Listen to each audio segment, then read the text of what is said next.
Breaking news చూస్తున్నాం. MP Balashowry చేసిన వ్యాఖ్యలు రాజకీయ భూకంపాన్ని సృష్టిస్తున్నాయి. మొత్తానికైతే ఇటీవల కాలంలో జరిగిన కొన్ని పరిణామాలపై ఆయన అధికారులను ప్రశ్నించారు.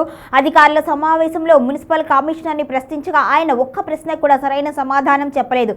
దీంతో ఆయన తీవ్ర ఆగ్రహం వ్యక్తం చేశారు. అదేవిధంగా జరుగుతున్న పరిణామాల మీద ఆవేదన కూడా వ్యక్తం చేస్తున్నారు. మనం ఎక్కడ బ్రతుకుతున్నాము, అసలు ఇదేనా ఫ్రెండ్లీ పోలీస్ అంటే, ఇదేనా పరిపాలన అంటే కూడా ఆయన కాస్త అసహనానికి గురయ్యారు.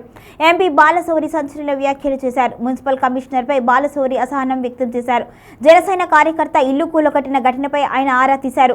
అధికారులు నిర్లక్ష్యంగా వ్యవహరిస్తున్నారు అని ఆగ్రహం వ్యక్తం చేశారు. అసలు ఎవరు ఆదేశిస్తే మీరు కూల్చివేతలు చేశారు అంటూ కూడా కమిషనర్ను ప్రశ్నించారు. 200 మంది పోలీసులు ఎలా వచ్చారు, ఎందుకు వచ్చారు, ఎవరు చెబితే వచ్చారు అని ఎంపీ అడిగిన ప్రశ్నలకు ఒక్క సమాధానం కూడా చెప్పలేదు కమిషనర్.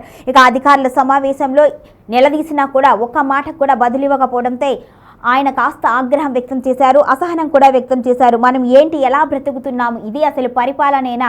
క్యాన్సర్ వ్యాధి వస్తేనే 10 మందికి చెప్పుకొని బాధపడతాము, శత్రువుకి కూడా ఇటువంటి బాధ కలగకూడదు అని అనుకుంటూ ఉంటాము. అలాంటిది మనందరం మనుషులుగా పుట్టి ఇలాగ సమాజంలో ఉండి ఇలాంటి పనులు చేయటం ఏంటి, ఒకరిని నిరాధారం చేయటం ఏంటి, ఒకరి గూడును చెడగొట్టడం ఏంటి, అసలు ఎవరు చెబితే ఇవన్నీ జరిగాయి అంటూ కూడా ఆయన ప్రశ్నించారు. ఇటీవల కాలంలో జరిగిన ఒక ఘటన, జనసేన కార్యకర్తకి సంబంధించి ఒక ఇల్లును కూల్చివేసిన ఘటనపై ఆరా తీశారు. ఇలాగ ఒక కుటుంబాన్ని రోడ్డు మీద పడేసే హక్కు ఎవరిచ్చారు? ఏదైనా ఇబ్బందులు ఉంటే చెప్పాలి, కానీ ఇలా చేయటం ఏంటి, వాళ్ళకి కనీసం పర్మిషన్ కూడా ఇవ్వకుండా ఈ విధంగా రోడ్డు మీదకి పడేయటం ఏంటి అంటూ కూడా ఆయన ప్రశ్నించారు. ఆయన అడిగిన ఏ ప్రశ్నకు కూడా కమిషనర్ సరైన సమాధానం చెప్పలేకుండా మౌనంగా నిల్చున్నారు. దీంతో ఆగ్రహం వ్యక్తం చేశారు. అంతేకాకుండా ఇది అసలు సరైన విధానమే కాదు, ఇది పాలనే కాదు, దీన్ని పాలన అని ఏమాత్రము అనరు అంటూ కూడా ఆయన తీవ్ర ఆగ్రహం వ్యక్తం చేశారు.